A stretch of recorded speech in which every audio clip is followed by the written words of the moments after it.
Hi, and welcome to The Impact on FintechTV. I'm your host, Jeff Gitterman. Today, I'm joined by Dennis Levine, a good friend and a fabulous eco-capitalist. Dennis, welcome to the show today. Thank you, Jeff. Pleasure to be here. So, we talk a lot about this stuff, but today we're really going to dive deep into it. I always like to start out the show by understanding why someone takes all of their talent and uses it to affect the SDGs, as the pin you're wearing, which we talk about a lot on the show, and really to do good rather than just to capitalize on the capitalist system. Can you give us a little background about why you're in this general area of trying to save the world, as we try to do here? Sure.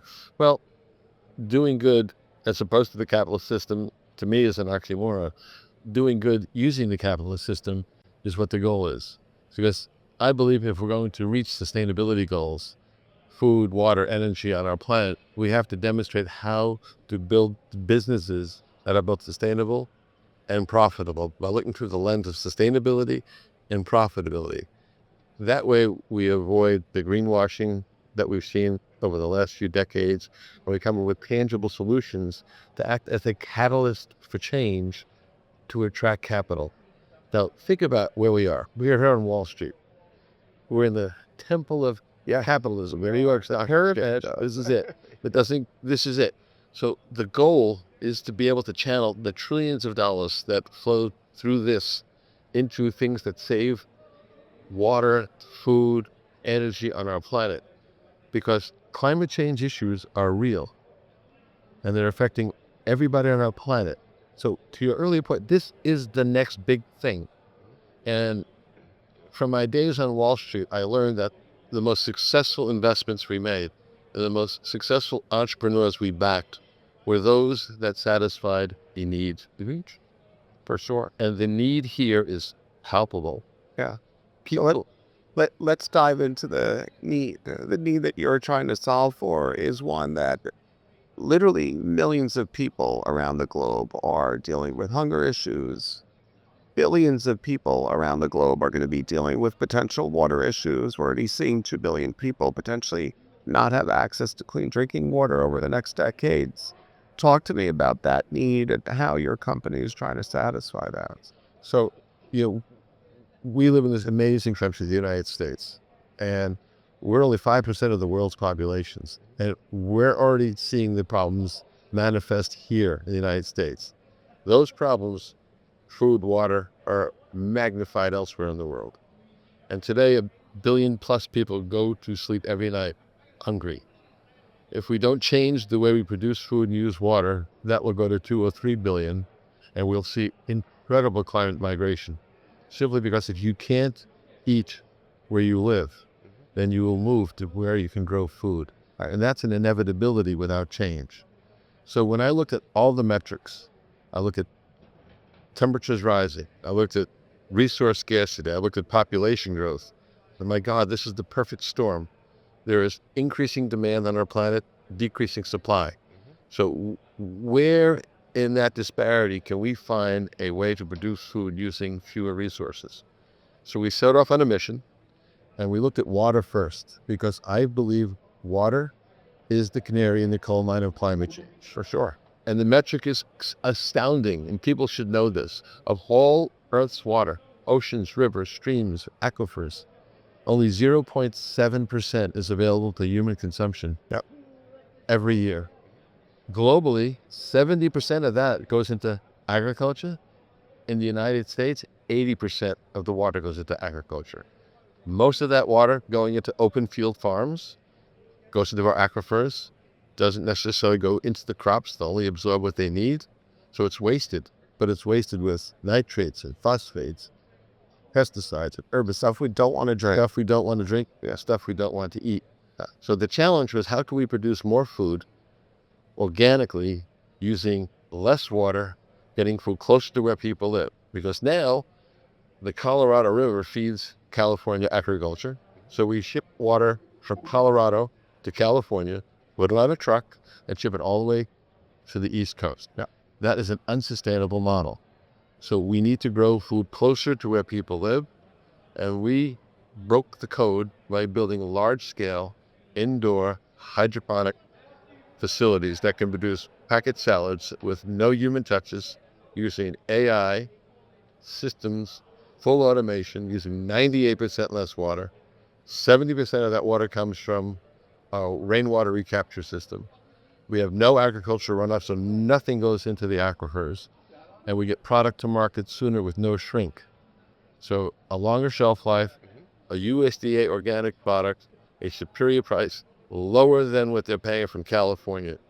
So the consumer, the most important link in the value chain, gets a better product, locally grown, that they consume. So I just want to handle all the objections up front with you. Go for it. So that you really make a good impression on my show. So we've heard about vertical farming for probably a decade and a half or 2 decades currently, and have not seen a lot of traction in the marketplace. What has been the problem up until now of the older version of vertical farming, and how have you guys fixed that problem? Well, there's a place for vertical farming. And there's a reason that vertical farming hasn't worked in the inner city here in the United States yet. Hopefully someday as the technology evolves, it will. The simple thing is the vertical farm is closed. They don't use free sunlight.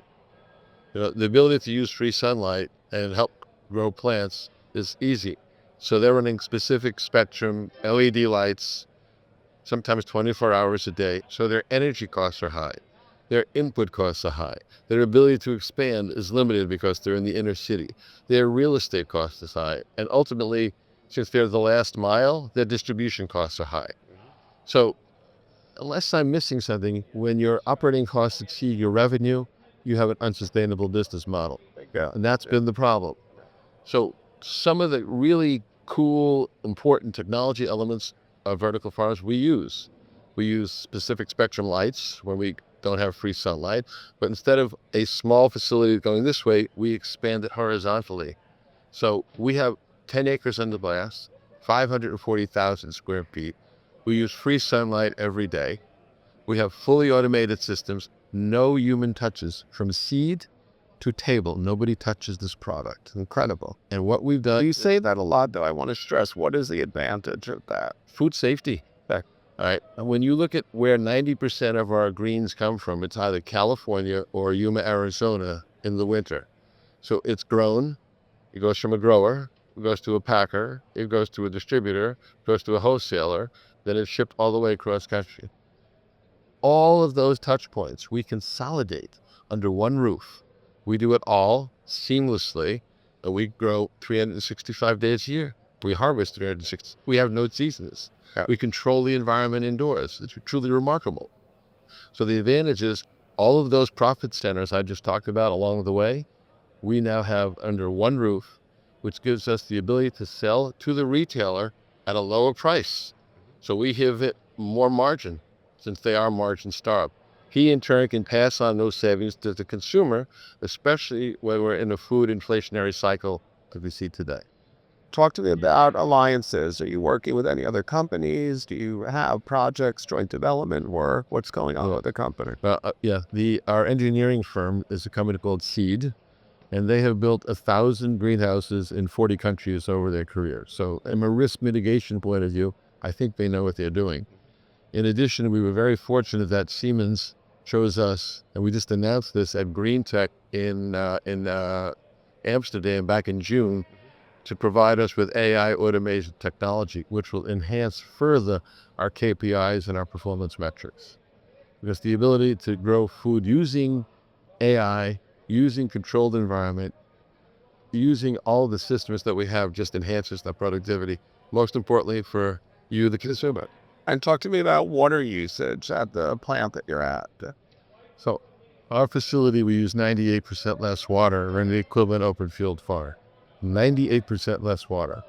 70% of that water comes up a rainwater recapture system. We have a pitched roof, which is 10 acres in size, goes into a gutter, into a reservoir, it's treated, and all of the water then is a closed loop system. The plants will only absorb what they want, and the rest we will utilize using all natural nutrients that are water soluble, that are pure, no pesticides, no herbicides. So the consumer gets a more robust, more nutritious product because it gets there sooner with none of the poisons that they've been eating. Amazing. Yeah. And we hire veterans to work in our facilities.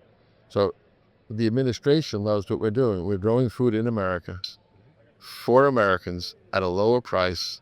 We're able to provide it to food banks, to school systems, and we use U.S. veterans. So it really resonates with Democrats, Republicans, liberals, and conservatives. Why? Everybody needs to eat. And we're giving the world a superior product at a lower price. What are the types of things that you're growing right now, and what does the future hold for what you could grow? Right now, we're focusing on leafy greens. So that would be all types of lettuce, kale, spinach, because that's one family of product that would sustain itself and optimize production in the facility. As our brand expands to water garden farms across the country with our regional expansion, which will be 6 facilities, we will consider adding tomatoes, cucumbers, other crops, vine crops to a leafy green row crop system. Incredible. So I imagine if no human touch, there's robotic arms and stuff that's pulling the lettuce and packaging it. It's actually hard to imagine. Incredible. We have 4 packing lines producing 5 packaged salads a second. And unlike a lot of other providers that have moved from 5 to 4.5 to 4 ounces, which is shrinkflation, Right. and charge more, Yeah. we're maintaining a 5-ounce package at a lower price. It's USDA organic with no human touches. That is a unique value proposition that does not exist in the market today. And what does the demand chain look like? Who's buying this from you? Where is it being delivered to? So this is retail. It would be Whole Foods, Albertsons, Safeway, Kroger, all of the major supermarket chains.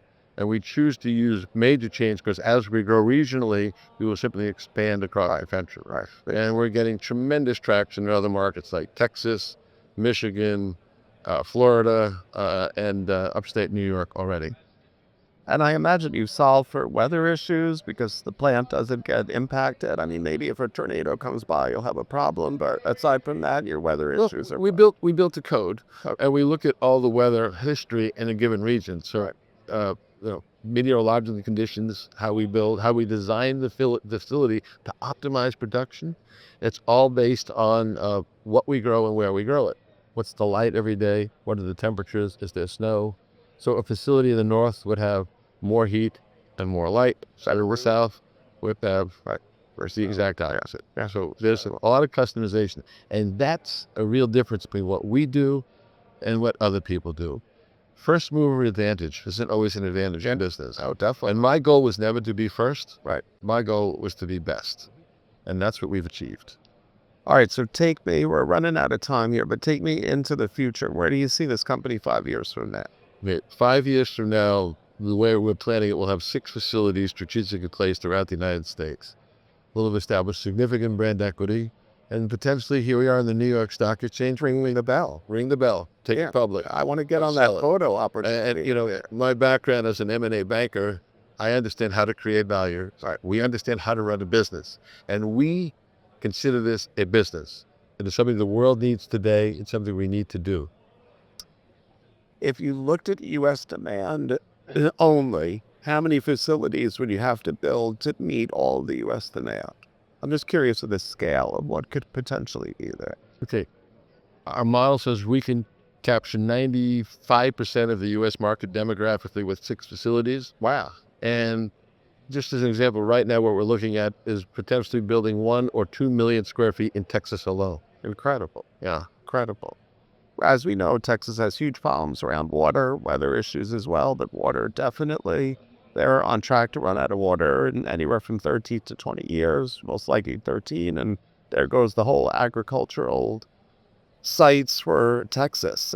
So you could potentially save Texas and allow them to continue as an agricultural leader with these facilities. Well, they're prescient. They know this. We've met with the Department of Agriculture there.